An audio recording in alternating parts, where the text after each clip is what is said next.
without the proper public input, not the proper research done by law enforcement and stakeholders. This was to score cheap political points in the name of social justice. And they are squarely to blame. They own this. Every bit of this they own. There's no such thing as a victimless crime. The victim of that domestic abuser is fearing for life while the attacker is free. The store owners who were robbed and had their windows broken are worrying about their safety and how to recover their losses.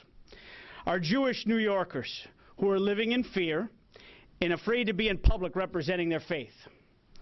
New York Democrats have blood on their hands with this terrible public policy. I don't say that lightly because they rushed this dangerous, reckless law through, despite warnings from law enforcement, prosecutors, and other public safety professionals who knew the grave impact that this policy would have on the safety of New Yorkers. They stripped judges, elected judges, from the ability to determine threat levels to public safety. They handcuffed our prosecutors, muzzled crime victims, and empowered criminals in the courtroom. They didn't care about the consequences because they were entirely consumed with a political scorecard led by AOC and the squad. This is all about pandering to the extreme left in the Democrat Party. In this single act alone, they've deemed themselves unfit for office and unfit to lead a state this great. They're unfit to protect the public and the crime victims. They're unfit to be entrusted with the power of enacting public policy. It's one of our most sacred rights to have the ability to protect our safety and our property. It is the basic tenet of our civilized society that we seek justice for those that commit crimes against others. So it's no surprise that we're seeing a swift and sweeping outrage from New Yorkers in every corner and geography of the state of New York, from the tip of Long Island to Niagara Falls to the North Country to the Southern Tier. There are people and stories that you are covering in your papers of where these policies are backfiring greatly. Hundreds of thousands of New Yorkers are making their voices heard through social media posts in newspapers in their communities, including one group that was started as an offshoot of law enforcement of people looking to repeal the bail reform. Over 35,000 people have joined this in less than 48 hours. There is a movement afoot of people that want common sense to make a comeback here. And what do they have in this government? They have out-of-touch, self-serving Democrats in Albany about to take the gavel again and start up another session. And only now that they're seeing is the intensity of the voters' anger against their consequences of their actions last year, and they're beginning to fear for their political career. So you're starting to hear the double talk of, well, you know, maybe we're open to discussion of that. So today I'm calling on the Democrats that run this place, Andrew Cuomo, Andrea Stewart-Cousins, and Carl Hastie, to remain in Albany until this gets done. Repeal this disastrous law right now and start over. If you want real bail reform that actually puts public safety in mind while solving some of the problems that existed before, repeal this now and work on a solution that actually gets the job done for the people of the state of New York. Not something that scores cheap political points that is backfired and blown up in their faces directly. Lives are at risk. The safety of all New Yorkers are at risk.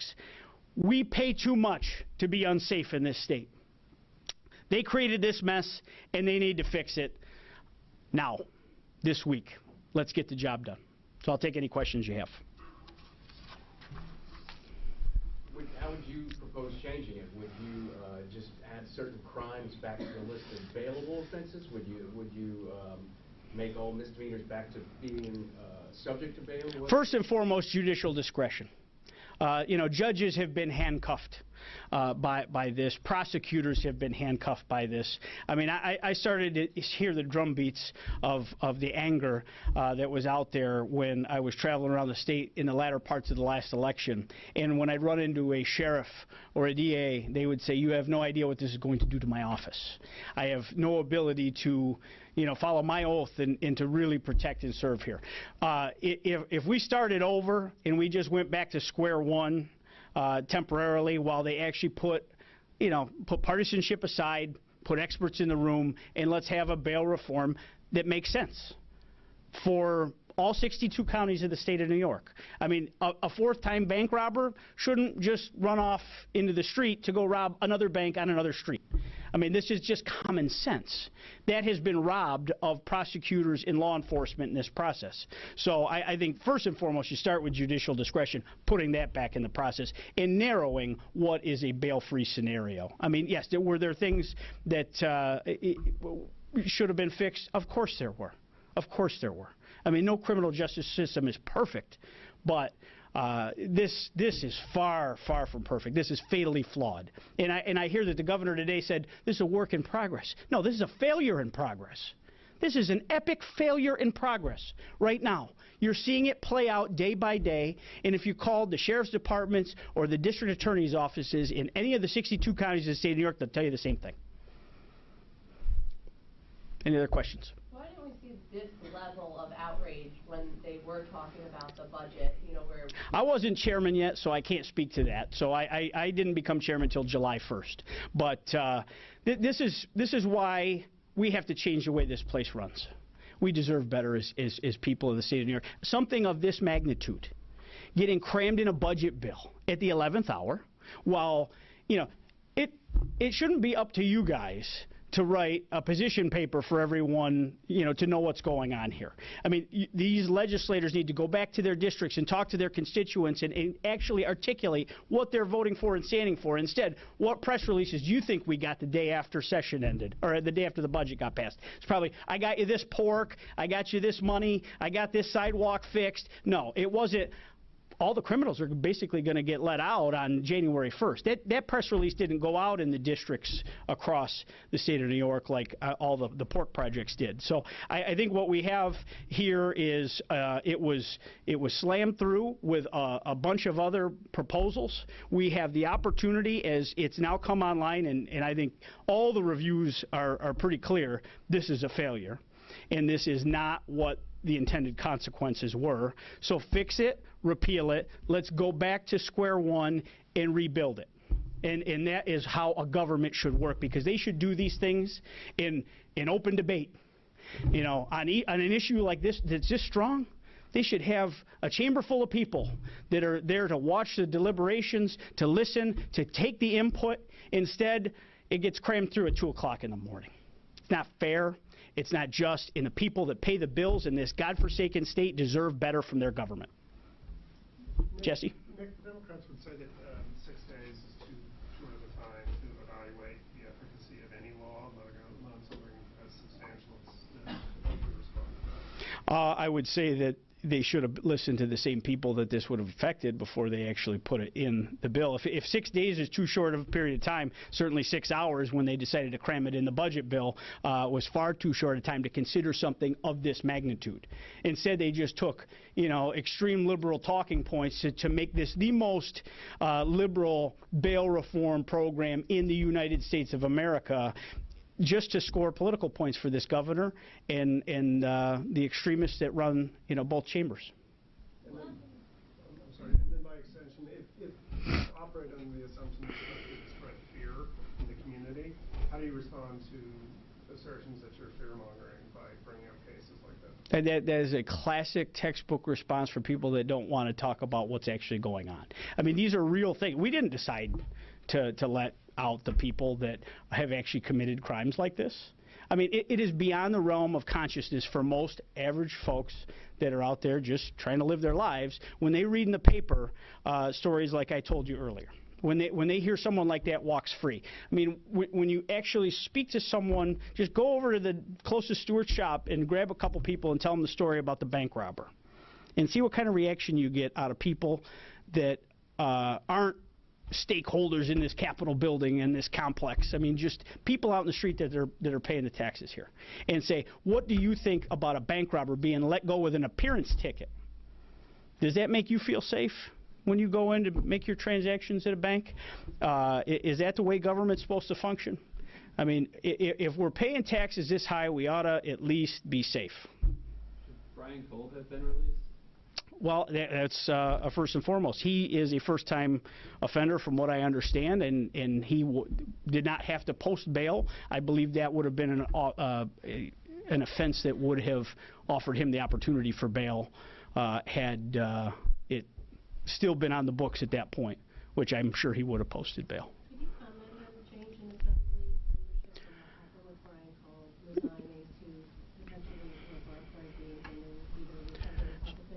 Sure, I was very saddened by the goings-on last week. I mean, Brian's a friend, and he's someone that served very admirably as leader of the Assembly Conference.